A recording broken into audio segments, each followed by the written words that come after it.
Ингээд Матай номын 21 дэх бүлгээс буюу одоо бидний энэ уншиж байгаа энэ 21 дэх бүлгээс эхлээд Есүсийн амьдралын сүүлийн 7 хоног бичигдэж эхэлж байгаа. Айгуу сонирхолтой нь юу гэж сайн мэдээний 4 ном байгаа те. Матай, Марк, Лук, Иохан. Энэ 4 номыг судалсан чинь энэ 4 ном дөрүүлээ номныхаа тодорхой хэсгийг Есүсийн амьдралын сүүлийн 7 хоногт зориулсан байна. Жишээ нь Матай нийт 28 бүлгийнхаа 8 бүлгийг нь Есүсийн сүүлийн амьдралд зориулж бичсэн. Энэ нь үндсэндээ Матай номын нийт 29% гэсэн үг. Есүсийн сүүлийн 7 хоногийг бүхэл бүтэн номныхоо 29% зориулж бичсэн байна. Марк ном 16 бүлэгтэй. Энэ 16 бүлгийн 6 бүлгийг нь яг Есүсийн сүүлийн 7 хоногт юу болсон талаар бичсэн байна. Энэ нь түүний номны 38%. Лук ном 24 бүлэгтэй. Гэхдээ энэ 24 бүлгийн 6 бүлэг нь Есүсийн амьдралын сүүлийн 7 хоногийн талаар бичсэн. Энэ нь Лук номны нийт 100%-ийн 25% буюу 4-ний 1 нь. Иохан ном 21 бүлэгтэй. 12 бүлэг нь Есүсийн амьдралын сүүлийн 7 хоногийн талаар бичсэн. Энэ нь даруй 57%, бараг 60% болох гэдэг байна. Есүсийн амьдралын талаар бичсэн номнуудын хамгийн багадаа 25% нь. Бүр хамгийн ихтэй хэд вэ? 57% нь түүний амьдралын сүүлийн 7 хоногийн талаар бичжээ. Окей? Есүс 30 жил амьдэрсэн те? 30 гаруй нассан гэхээр. Дунджаар нэг жилийг 360 хоногтой гэж зүгээр тэгшдэгэ бодоход 30 жил гэхээр нийтээ 10,800 өдөр байгаа. Энэ 10,800 өдрийн 7 өдөр нь Библийн сайн мэдээний номнуудын 25-аас дээш хувийг нь эзэлдэг байна. Тэгсэн чинь үүнийг нь тооцоосон чинь ерөнхийдөө Есүсийн амьдралын 0,65% гинэ. 10,800 өдрийн 7 өдөр нь гэдэг математикаар бодъё л доо тий. 0,65 гинэ. 0,000 шүү. Түүний амьдралын 0,065 бүр амьдралын 1% нь чүрэхгүй. Бүр 0.1% нь чүрэхгүй. Түүний амьдралын өнгөрөөсөн цаг хугацааны ийм багахан хувийг бүгдүүтэн сайн мэдээний номонд ийм их ач холбогдол өгж бичжээ. Нэг л онцгой нууц байгаа учраас, нэг л онцгой шалтгаан байгаа учраас тэгж бичсэн баг. Өнөөдөр 21 дэх бүлгийг бид нар судлах чинь энэ үгсээр Есүсийн амьдралын сүүлийн 7 хоног.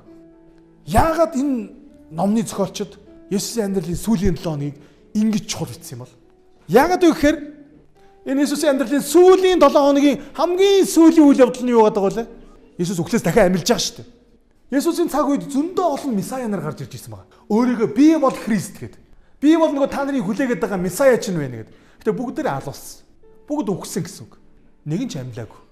Цорын ганц яг энэ месая яасан байх нь? Ялгаагүй үгсэн. Гэхдээ амьлсан. За ингээд Матай номын 21 дэх бүлэг. За энд нэг 6 үйл явдал болж байгаа заяа. 6 үйл явдал. Эхнийх нь Есүс Иерусалим хот руу ёслол төгөлдөр орж ирж байгаа. Хоёр дахь нь Есүс Иерусалим руу орж ирээд тэгээ сүмийг цэвэрлж байгаа. Гурав дахь нь Есүс нэгэн ямар ч жимсгүй инжирийн модыг харааж байгаа. Дөрөв дахь нь Есүсийн эрх мэдэл болон Иохны баптизмын эрх мэдлийн талаар хуулийн багшаастай маргалдаж байгаа. Тав дахь нь Есүс хоёр хүүгийн талаар сургаалт үлгэр ярьсан. 6 дахь нь Есүс усан үзмийн тариалангийн талаар сургаалт үлгэр ярьсан байна. За нэг ийм төсөлд нь хоёр сургаалт үлгэр яриад ингээд дууссан байна. Бид нар өнгөрсөн хугацаанд Матай номын 13-аас 20 дугаар бүлгийн оронд бол багш Есүсийн талаар судалсан. Маш олон сургаалт үлгэрүүдийг Есүс ярьж ирсэн. 21 дэх бүлэг дээр ч Есүс хоёр сургаалт үлгэрийг ярьсан байна. Гэхдээ энэ 21 дэх бүлгээс эхлээд багш Есүсээс илүүтэйгээр иш үзүүлэгч Есүс харагдаж эхэлдэг. За Есүс сүр дулаантайгаар сүм рүү орж ирсэн талаар уншъя. Матай номын 21 дэх бүлгийн өдөрөө 1-р ишлэл. Тэд Иерусалимд ойртон ирж Чидун уулын бэлдэх Бетфагт очоод Есүс хоёр шаваа илгээхдээ тэдэнд эсрэг талч нь байгаа тосгон руу яв. Тэр даруй та нар нэгэн уяатай илжиг дудрантай байгааг олно. Тэднийг тайлаад над руу авчир. Хэрв хэн нэгэн хүн та нарт юм хэлбэл эд эзэнт хэрэгтэй гэж хэлээрэй. Тэгвэл тэр хүн тэднийг даруй явуулна гэж айлтжээ. Энэ иш үзүүлэгчээр хэлүүлсэн нь биелэгдэхийн тулд болоо. Юу гэвэл Сионы охинд хэл харагтун чиний хаан чам руу ирж явна. Илжиг буюу ачаа зөөдөг амьтны төл дудран унаж эгэл даруухнаар ирнэ гэсэн юм аа. Тэгээд шавнар нь явж Есүсийн загсан ёсоор гүйцэтгэж илжгийг дудрантай нь авчирхад тэд дээр нь дээлүүдэд тогтцоолоо. Есүс илжгийг унав гэсэн. За хамгийн ихнийх нь Есүс Иерусалим руу юутай орж ирсэн байна? Есүс илжигтэй орж ирсэн байна, тэ? Маш даруухнаар орж ирсэн байна. 4 ишлэлдэр энэ нь иш үзүүлэгчээр хэлүүлсэн биелэгдэхийн тулд гэж хэлж байгаа. Есүс яг ингэж орж ирнэ гэдгийг иш үзүүлэгч аль хэдийнэ зөгнж гисэн байсан баг. Хуучин гэрээ Захария номын 9:9 дээр ингэж хэлсэн байна. Сионы охиноо үлэмж ихээр баярлагтун. Иерусалимийн охиноо ялалтын уухай хатаагтун. Үзэгтун хаан чин чам руу очиж байна. Тэр бол зөв шудраг ялагдшгүй даруу бөгөөд илжиг унжээ. Илжигний унаг болох дудран унжээ гэж хэлсэн байна. Энд юу ирж ийн гэсэн бэ? Хаан чин ирж ийн гэж байгаа байхгүй. Бүгд хамтдаа 2 дугаар хаадын дид номын 9:13-ыг уншицгаая. Тэгэхэд тэд яарвчлан хүмбэр өөрийн хувцас авч Ехүүгийн хөлийн дор гიშгэх газарт нь дивсэн тавиад бүрээ үлэн Ехүү бол хаан гэцгээв гэж хэлж байна. Ехүү гэдэг хаан, энэ хаан бол Ахаб хааныг нас барсны дараа гарч ирж байгаа хаан байгаа. Ахаб бол хорон муу нэгэн байсан. Илиегийн цаг үед байсан ийм хаан. Ахабын амьдрах өдөр хоногийн тоо дуусаж дараа нь түүний дараа Ехүү гэдэг хаан гарч ирсэн. Ехүүгийн өмнөх хаан ямар хаан байсан гэсэн бэ? Ахаб гэдэг хаан. Энэ хаан хорон муу хаан байсан. Бурханд итгэдэггүй хаан байсан. Сүнслэг бус хаан байсан. Тэгсэн чинь дараагийн хаан Ехүү гэдэг хаан гарч ирж байна. Энэ хааныг хаан болоход ясмаар ард түмэн маш их баярлсан. Маш их баярлсан яаж өдөр хийсэн мэхээр Ехүүг хаан болоод хот руу орж ирэхэд хүн болгон өөрсдийнх нь өмсчихсэн хувцас яасан байна. Тайлаад хөлд орон тавиад тэгээд нэг үгийг бүгд зэрэг хашгиралдан бүрээ үлээж ирсэн. Ехүү бол хаан гэж. Тэгсэн чинь Матай номын 20 өдөр бүлэг дээр цугласан хүмүүсийн ихэнх нь дээл хувцаа зам дээр дивсгэд зарим нь модны мөчр огтлон зам дээр тавьж байлаа гэж хэлж байгаа. Яг энэ үйл явдлыг өмнө юм болж исэн юм үйл явдал дахиад давтагдаад байгаа юм шиг санагдсан хүмүүст. Хүш юу вэ? Энэ талаар би зүүд жилүү яалаа. Эсвэл би номноос уншлаа. Эсвэл хүүхэд байхад аав ээж ийм түүх ярьж өгч илүү юу вэ? Яг хүмүүс тийм мэдрэмжийг авсан. Нэрээ хаад номон дээр чинь Ехүү гэдэг хааныг Иерусалим руу орж ирэхэд хүмүүс хувцас тайлж өгч ирсэн шүү дээ. Тэгээ хаан Ехүү бол Израилийн хаан байсан. Яг үүнийг мэдэрсэн хүмүүс өөрөө ирэхгүй дагаад хувцас тайлсан байгаа. Учрыг нь ойлгохгүй байсан ч гэсэн. Хэн орж ирж байгааг нь танихгүй байсан ч гэсэн. Хаан орж ирж ингээд бүгд хувцас тайлж гисэн баг. 70 модны найзуурыг яасан гэж юм. Бүгд бас газар тавьсан гэж тэ. Малах иш үзүүлэгчээс хойш Матай ном хүртэл 400 жилийн зай байдаг. Энэ хугацаанд ямар нэгэн Библийн эрх мэдэлтэй ном бичигдээгүй. Гэхдээ энэ хугацаанд бол Израильчууд эрхчлөөнийхэн төлөө тулдж исэн. Грек Ромын эсрэг. Энэ тулдж исэн хөдөлгөөнийг Макабийн хөдөлгөөн гэж хэлдэг. Макаби. Энэ болохоор ах トゥ Макаби гэдэг хүмүүс үндэслсэн байхгүй хамгийн анх. Хэдийгээр эрхчлөөг авчирч өгч чадаагүй ч гэсэн Макабийн хөдөлгөөнд нэгдсэн хүмүүс цаг ямагт хэдэн зууны турш харь үндэстнүүдийн эсрэг эрхчлөөнийхэн төлөө байлдаж ирсэн. Заримдаа яална, заримдаа яах вэ? Ялагдана. Тэгсэн чинь Макабийн нэгэн хөдөлгөөний жанжин Хаамар гэдэг жанжин байсан ба. Энэ жанжин маш том ялалтыг байгуулсан байдаг. Маш том ялалтыг байгуулад тэгээд Иерусалим руу орж ирэхэд Иерусалимийн ард иргэд яасан гэж яг энэ 70 модны модноос мөчр аваад бүгдээрээ хөлдөн тавьсан баг. Энэ үйл явдал бас өмнө болж исэн гэсэн үг байхгүй. Ехүү гэдэг хүн хаан болоход хүмүүс хувцас тайлж исэн байна. Макабийн хөдөлгөөний Хаамар гэдэг өдөрдөгч ялалт байгуулад, том ялалт байгуулад Иерусалим руу орж ирэхэд хүмүүс модны навчийг бас хөлдөн тавьж дэвсэж өгч ирсэн. Замаар нэг хувцас, замаар нэг модны навч. Иерусалим хот руу орон ортол хүмүүс замд нь тоссон. Хүн болгон хувцас тариад, хүн болгон модны мөчр дэвсэл ингээд түүн дээр алхуулсан. Энэ юу гэдэр хэлж байна? Нэгдүгээр хаан орж ирж байна. Хаан орж ирж байна. Хаан юуг тунхаглахаар орж ирж байна? Ялалтыг тунхаглахаар орж ирж байна. Есүсийг хэн бэ гэдгийг мэдэхгүй хүмүүс, энд яг юу болоод байгаа гэдгийг ойлгоогүй хүмүүс зүгээр дагаад яах нь вэ? Бүгдээрээ хашгиралдаж гисэн. Бүгдээрээ энэ үйлдэлийг дөөрэж дагаж хийсэн байна. Энэ ингэж хэлсэн байна. Түүний өмнө хойно явж би хурсан олон Давидын хүүд Хосана гэж хэлж байгаа. Хосана гэдэг нь ямар утгатай вөхөр эзэн минь одоо авраач гэсэн үг. Яг одоо авраач гэсэн үг байхгүй. Эзний нэрээр ирэх чинь ерөөлтөе хамгийн дээд Хосана гэж хашгиралдаж байлаа гэсэн баг. Энэ ишлэлийг бүгдээрээ дуулалын 118 дахь ишлэл бүлгээс харж болно. 26 дээр ингэсэн байна. Эзний нэрээр ирэх чинь нэгэн ерөөлтөе бид эзний өргөнөөс чамайг ерөөсөн юм аа гэж.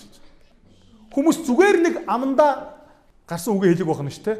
Дуудлал номноос иш татаж Есүс рүү хашгирсан байна шүү дээ. Давидын хүүд Хосаана, эзэн нэрээр ирэх чинь ерөөлтөй хамгийн дээдэд Хосаана гэж хэлсэн байна.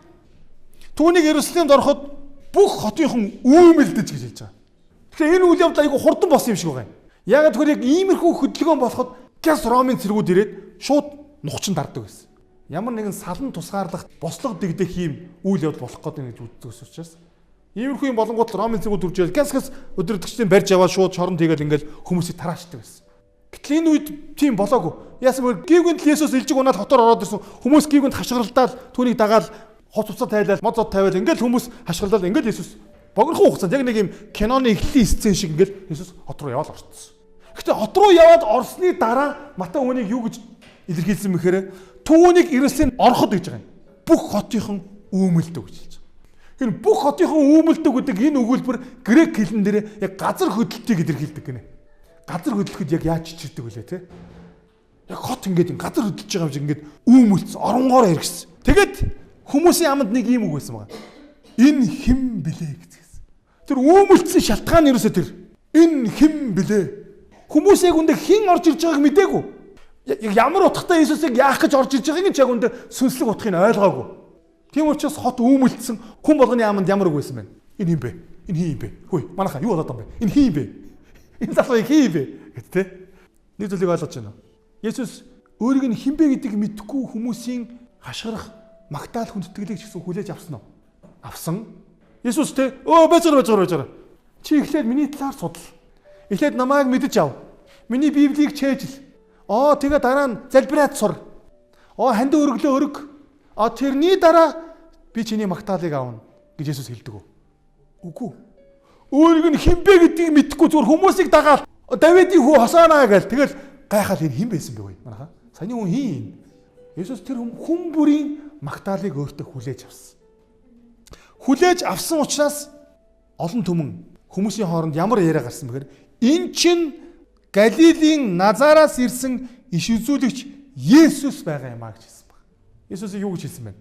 Иш үзүүлэгч гэж хэлж байна. Матай номын 21 дэх бүлгээс 25 дахь бүлэг хүртэл яг энэ 5 бүлэг дээр Матай Есүсийг иш үзүүлэгч байдлаар харуулахыг хүссэн. Лук номон дээр маш товчхон бөгөөд гэхдээ маш чухал нэг зүйлийг энд хэлсэн байдаг. Бүгдээрээ Лук номын 19 дэх бүлгийн 41 дэх шилдэр.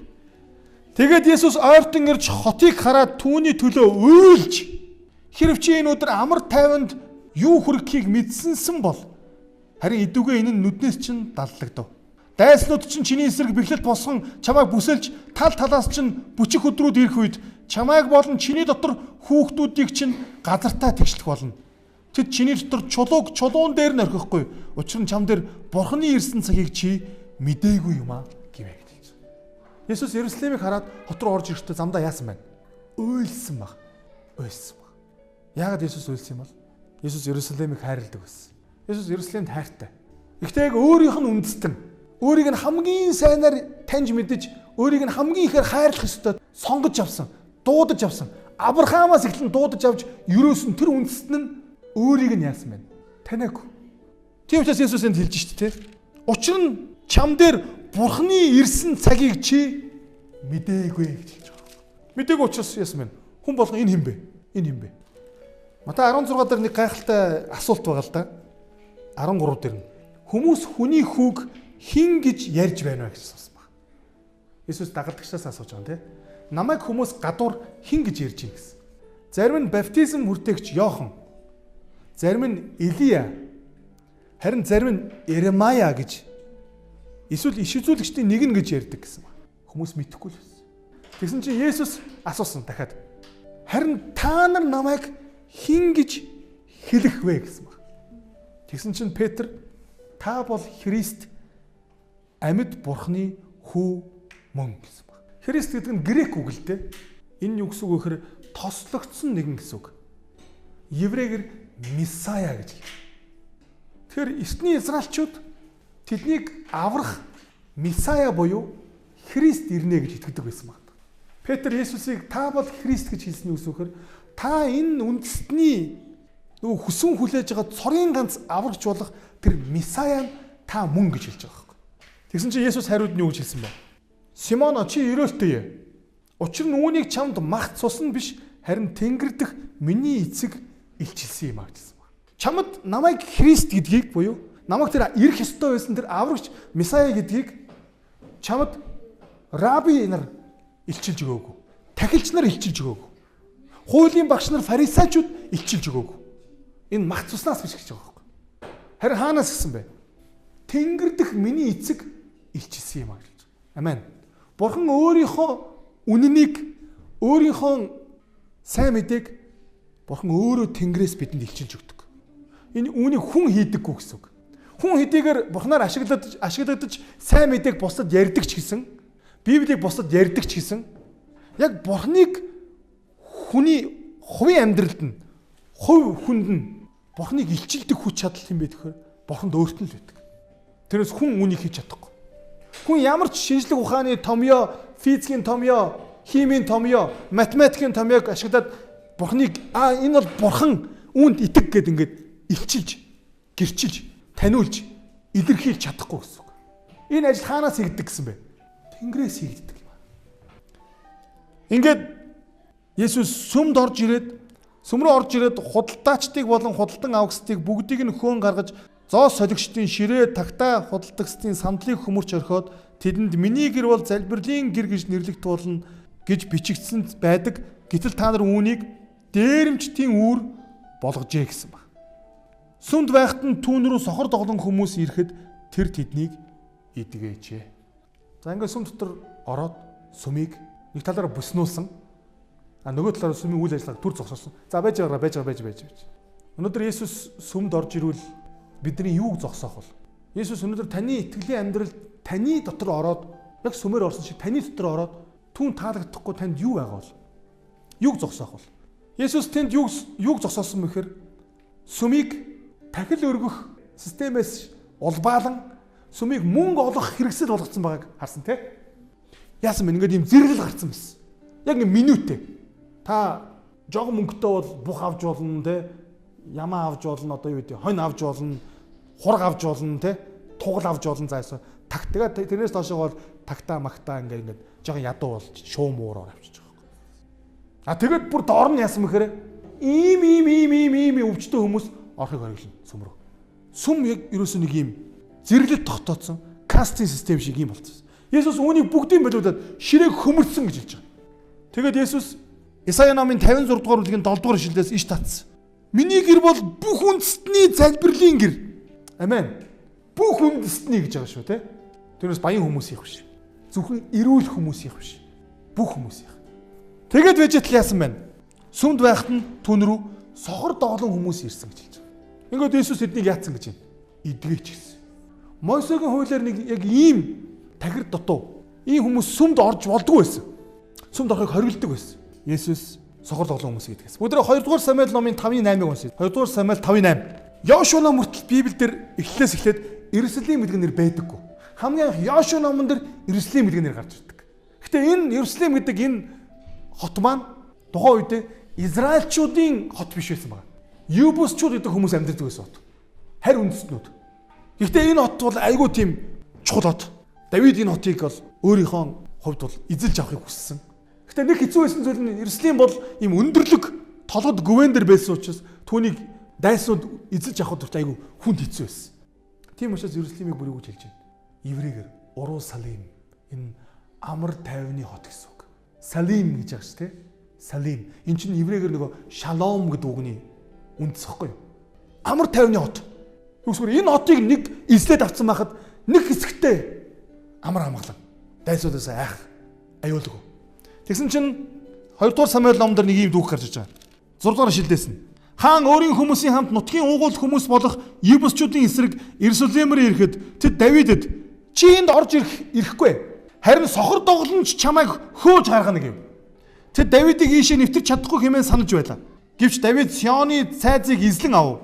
Энэ нь Давидын хот юм. Тэр өдөр Давид Юбусчуудыг алах гэсэн хүн бүр усан сугаар явж Давидын үзэн яддаг доглон сохорт хүрч оч химэв.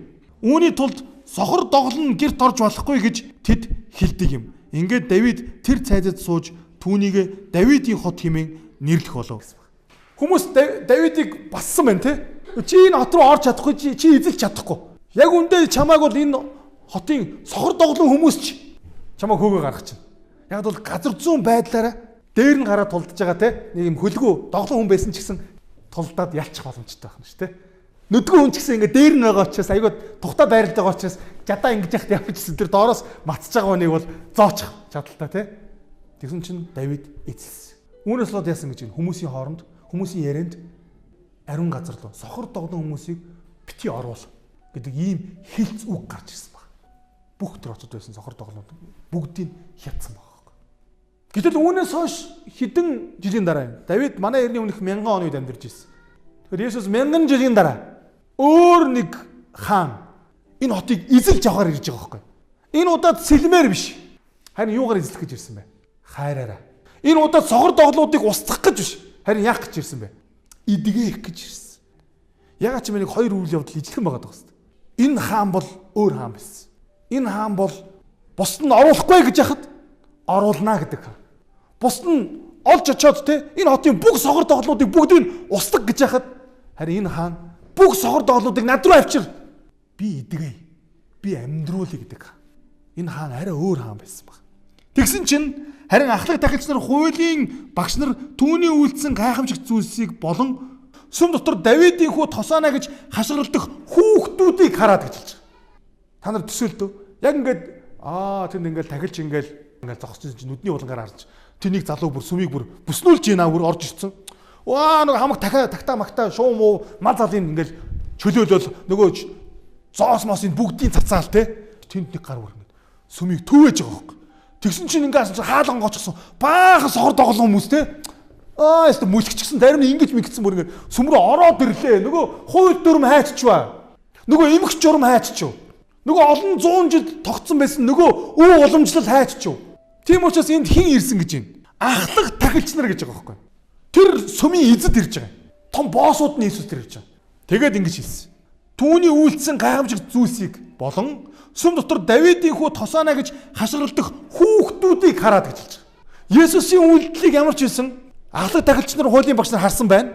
Бас хин харсан гэж энд. Хүүхдүүд харсан гэж байна.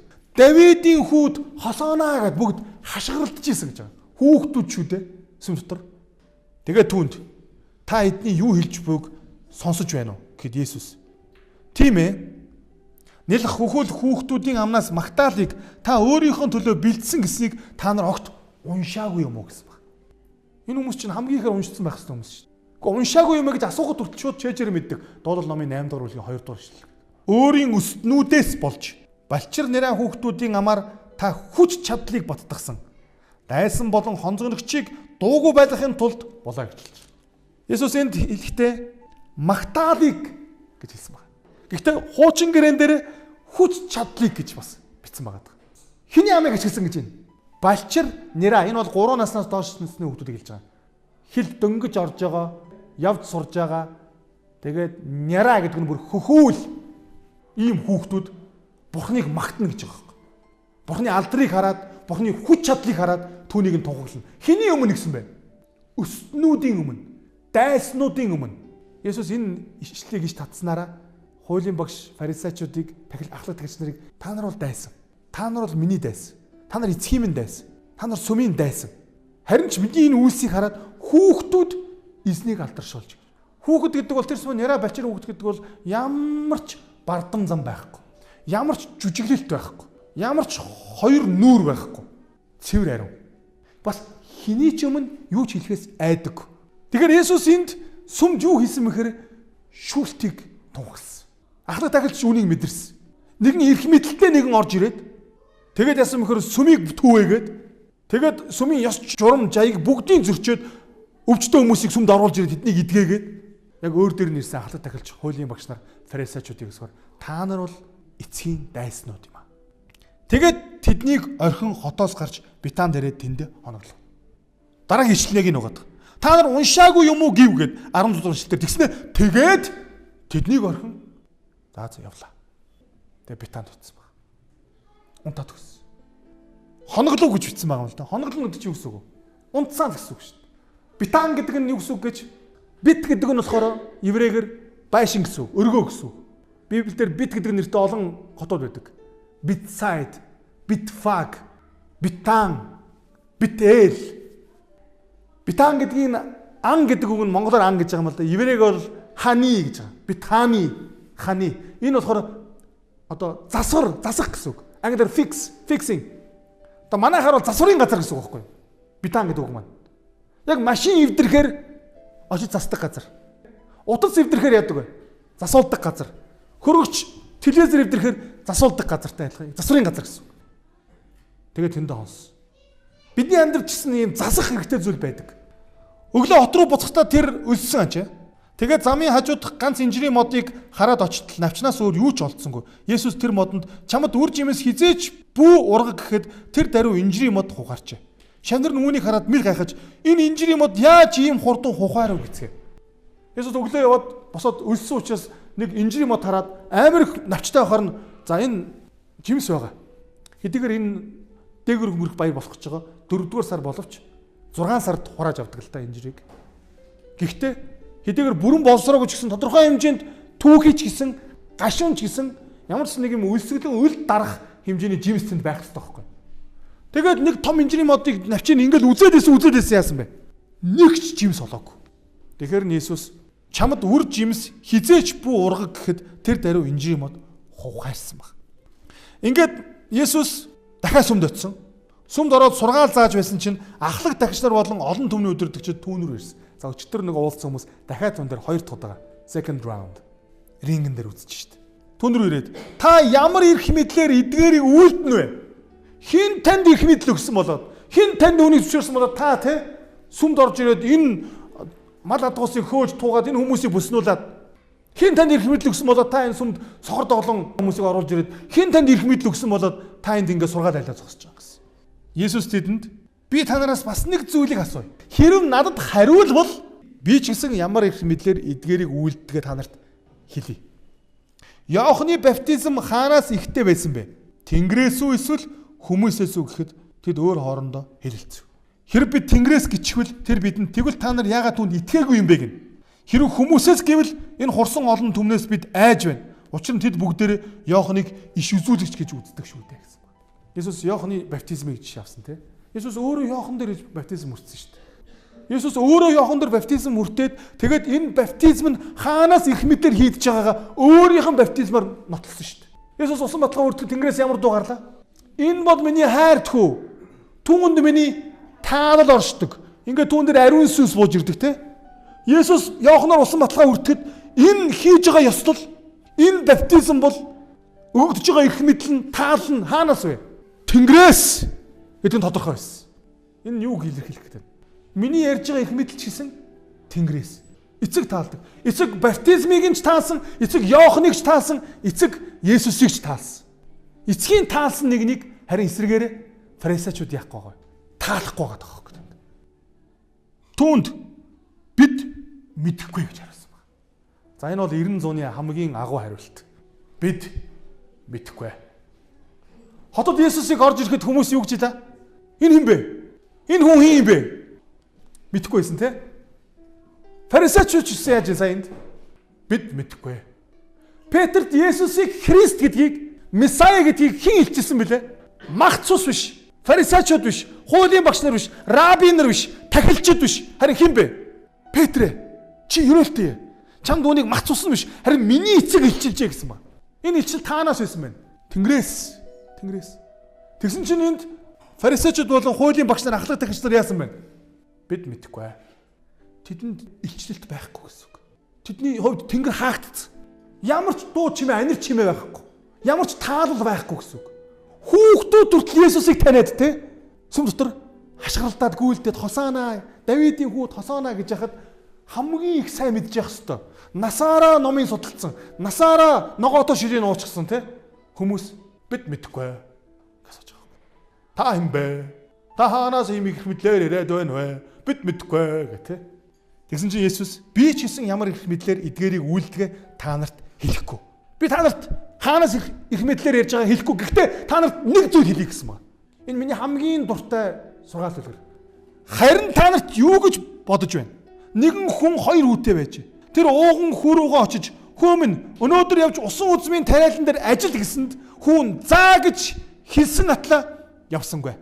Мөнөө хүн удаах үед мөн тэгж хэлэхэд хүн үгүй гэж. Гэвч дараа нь гимшиж ажиллахаар яв.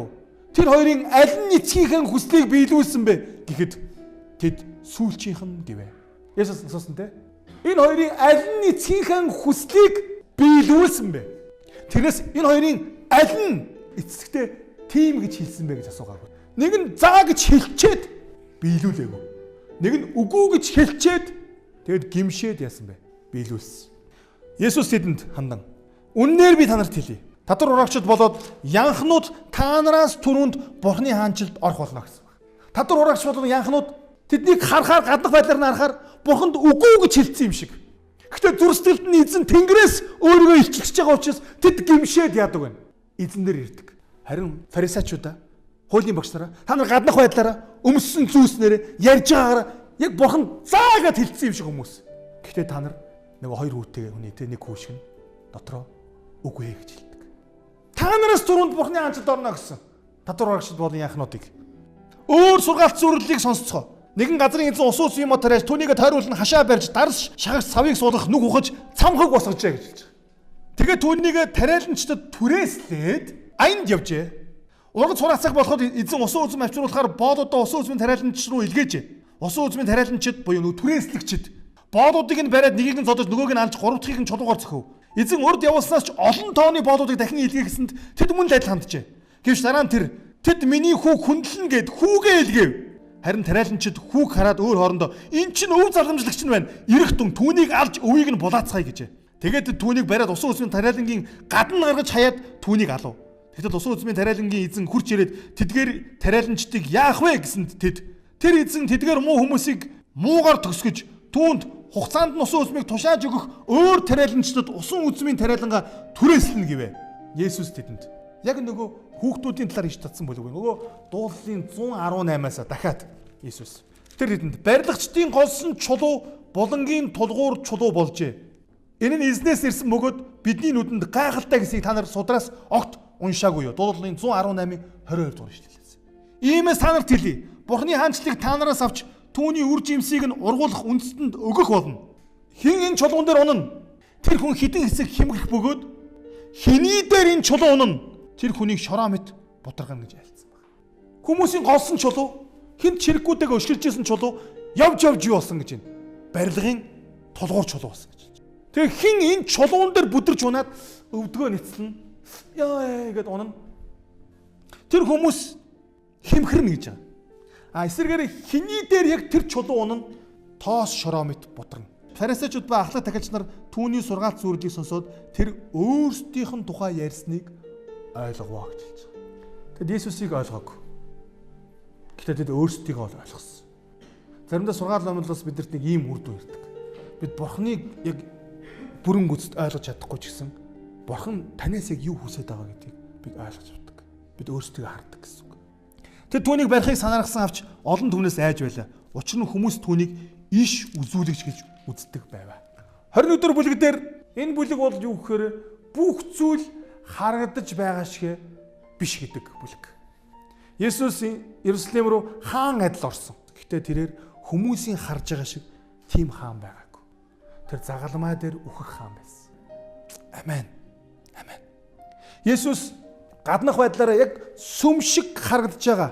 Эзний сүм шиг харагдаж байгаа сүм рүү орсон. Гэхдээ яг яваад орсон чинь дотроо ямар байсан бэ? Дээрэмчдийн үүр болчихсон байсан. Есүс тэнд гаднах байдлаараа яг хуулийн багш нар шиг Бурхны хүмүүс шиг нэгэнтэй уулзаж ярилцсан. Гэхдээ тэд Есүсийг таниагүй. Есүсийг гаднах байдлаараа амар их үр жимстэй юм шиг инженерийн модыг олж харсан.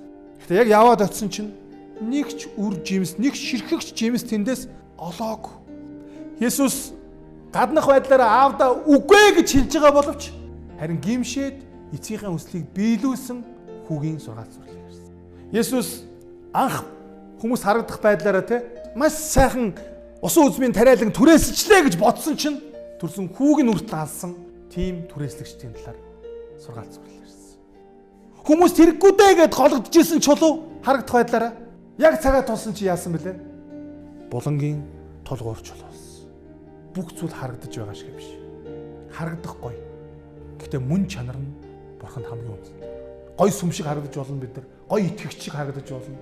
Гоё пастор шиг харагдаж болно. Гоё ихнэр шиг, гоё нөхөр шиг, гоё гэр бүл шиг харагдаж болно. Гоё чуулган шиг биднээс харагдаж болно. Гоё улс орон шиг ч харагдаж болох байх. Гэхдээ эзэн хэлбэрийн биш, агуулгыг хардаг. Өнөөдөр 20 өдөр бүлгийг та бүхэнд би дүгнээд эцэст нь хэлэхэд үр жимстэй амьдарцгаая. Бурхан биднээс тийм л зүйлийг хүсдэг. Цаг нь ирэхээр Бурхан таны бүх мөчрийг, бүх хэсгээс чинь. Өнөөдөр заавал цадгах алавгүй. Есүс цадах гэж инжир модон дээр ирээгүй шүү дээ. Зүгээр тэр өглөө жоохон өссөн учраас жоохон үл дарчий гээд жоохон ч өсөн боловсроод яг хацхад түүхий байж болно. Гашуун байж болно. Гэтэ залгичхад жоохон ч гэсэн үл дарах хэмжээний жимс тэнд байх хэрэгтэй байхгүй. Бурхан биднээс ихийг хүсдэг юм аа. Бурхан биднээс үл дарах хэмжээний үр жимсийг хүсдэг. Огт үр жимсгүй байж харагдсанаас өчүүхэн жижигэн ч гэсэн түүхий ч гэсэн үр жимстэй байдал нь Бурханаар өрөөгддөг юм шүү. Мэдээж Бурхан биднийг сагалгар сайхан үр жимстэй том өчр томод байгаас хүсэж байгаа нь ойлгомжтой. Гэтэ Бурханд үл дарах хэмжээний л жоохон жимс байх хангалттай. Есүс сүмээс тэр үр жимсийг хайсан.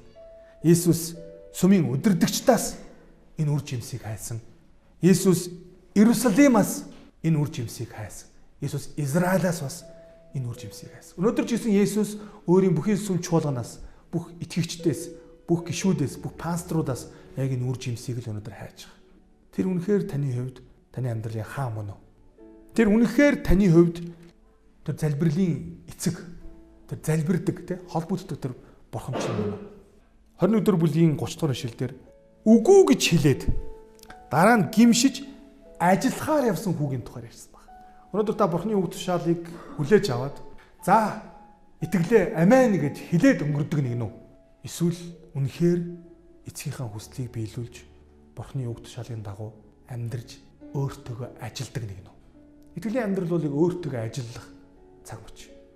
Өдөр бүр. Амен. Өдөр бүр. Та Бурханы үгийг хүлээж авсан бол одоо өөртөөгөө ажил. Эзэн заа гэж хэлээд тэгээд ажил. Бурхан таныг яг ямар талбарт ямар зан чанарыг чинь ямар хандлагыг чинь ямар үйлдэлийг чинь өөрчлөхийг хүсэж байна. Бурхан таны яг юуг хараа таныг хараах бол Есүс Петрт юу гэж хэлсэн бэлээ? Симоно чи ерөөлтэй гэж хэлсэн. Яагаад гэвэл үүнийг чамд мах цусан биш харин эцэг минь гэрчсэн юм аа. Амен.